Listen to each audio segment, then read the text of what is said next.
Então, L igual a 2. O elétron está no centro, no orbital do meio, como a seta te indica. Isso quer dizer que o número quântico magnético é 0. M igual a 0.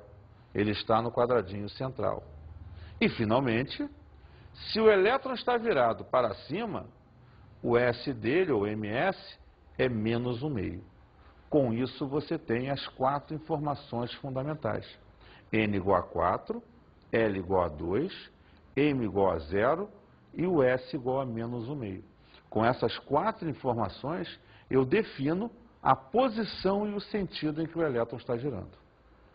Então, você está vendo a aplicabilidade dos números quânticos no processo de identificação e localização do elétron.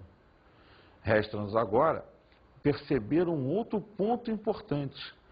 Como distribuir os elétrons ao longo das camadas e subníveis? Um átomo de cálcio tem 20 elétrons. Quantos tem na primeira camada? Quantos tem na segunda? Quantos vão estar em cada subnível? Isso nós vamos fazer em função de um grande cara que nos ajudou para isso, Linus Pauling.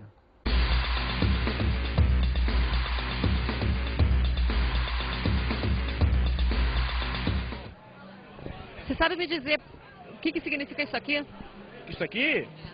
Isso aqui é os subníveis da camada de... O número atômico, você tem que dividir assim, ó. 1s2, 2s2, 2p3, 3s2, 3p6, 3p4. Como é que é o nome disso aqui? Tabela de Linus Pauling. Você sabe quando que se usa essa tabela aqui, esse diagrama? Quando você tem um elemento químico e você quer fazer distribuição eletrônica para ver o número de elétrons nas várias camadas que ele possui. Você sabe me dizer o que é isso aqui?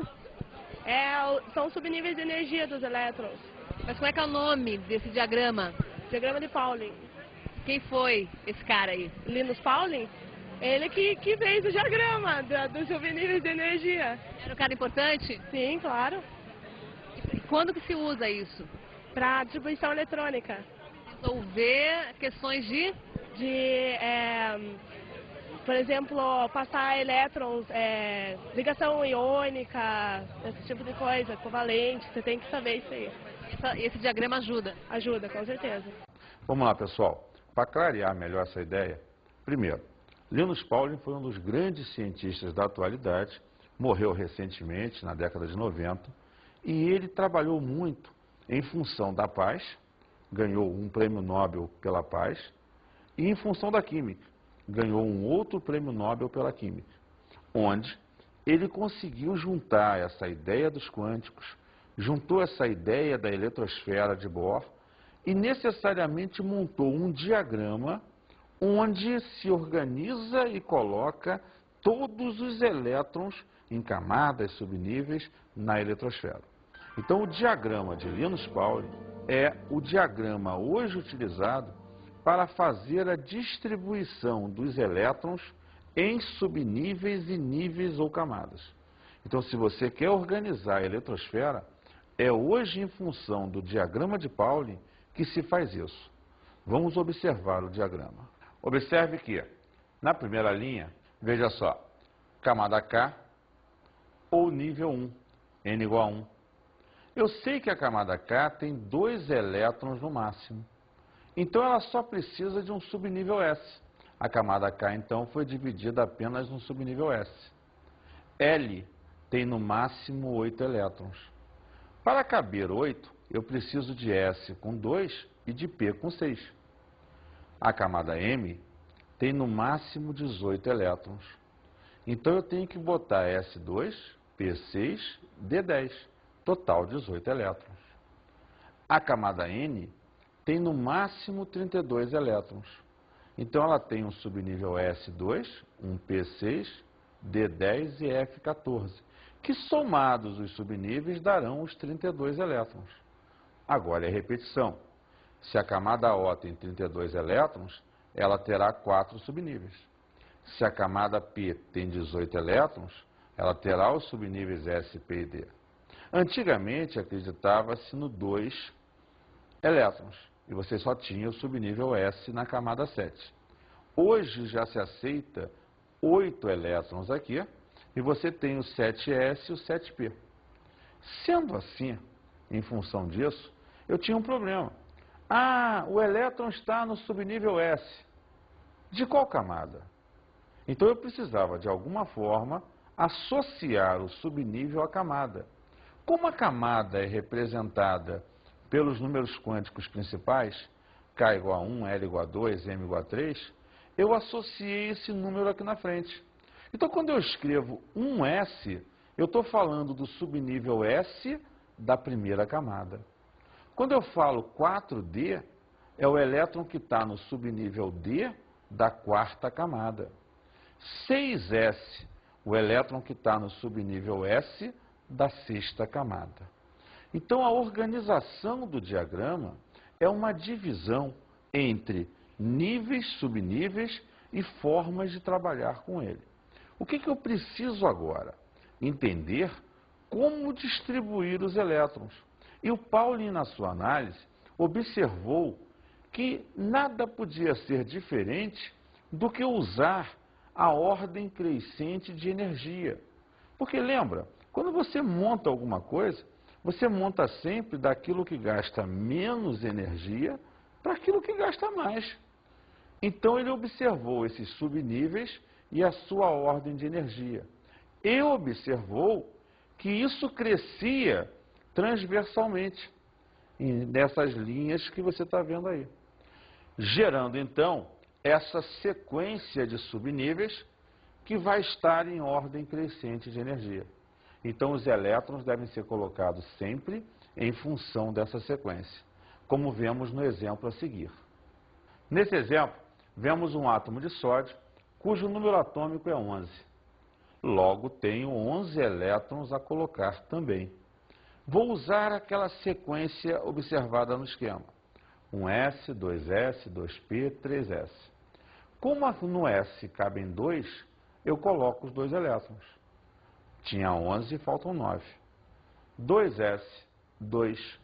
Coloquei mais 2, 4. 2p, cabem 6, coloca 6. Cheguei a 10. Eu sei que em 3s cabem 2, mas para 11 só falta um elétron.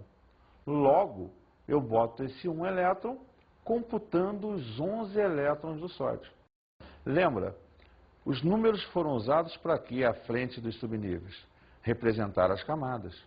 Então, tudo que tem 1 representa a camada K. Então, K tem 2 elétrons. Tudo que tem 2 representa a camada L. L tem 2 e 6, 8 elétrons. E tudo que tem 3 representa a camada M. Como só tem 1 elétron, M igual a 1.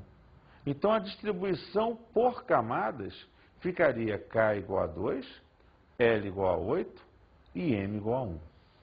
Como podemos ver nesse exemplo. Legal, entenderam? Vamos então às nossas dicas de estudo.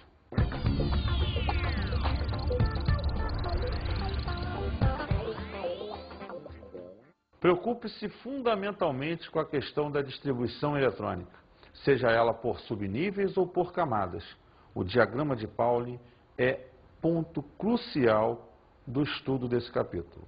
A parte quântica é importante? Sempre é. Mas hoje está sendo menos cobrado a nível de concursos do que necessariamente a parte de distribuição eletrônica, que você vai aplicar nos próximos conteúdos a serem trabalhados. Um grande abraço e até a nossa próxima aula.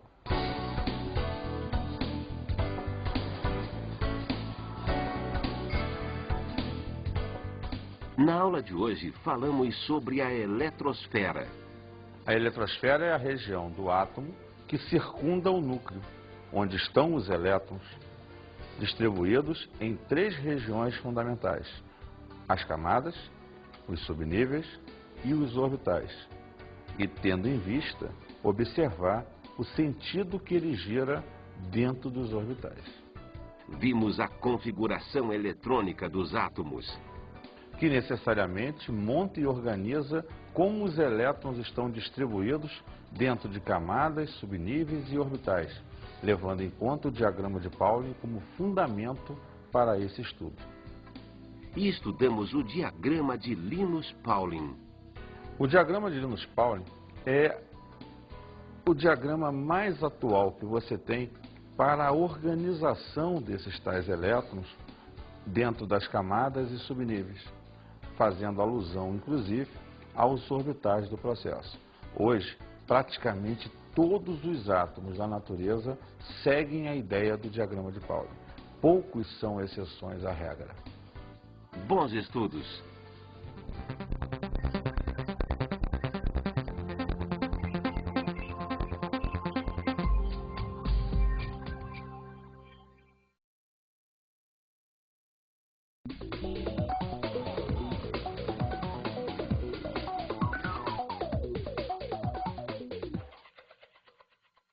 Colegas, enfatizem em sua aula a questão do diagrama de Pauli e treinem muito a questão da distribuição eletrônica em função dele, tanto a nível dos subníveis quanto das camadas. Os números quânticos não são o assunto mais importante do processo, até porque hoje sabemos que muitos vestibulares não estão mais trabalhando com essa questão quântica. Por isso, a ênfase é sempre em cima aqui da distribuição eletrônica, seja ela da forma que for. Um grande abraço e até a nossa próxima oportunidade.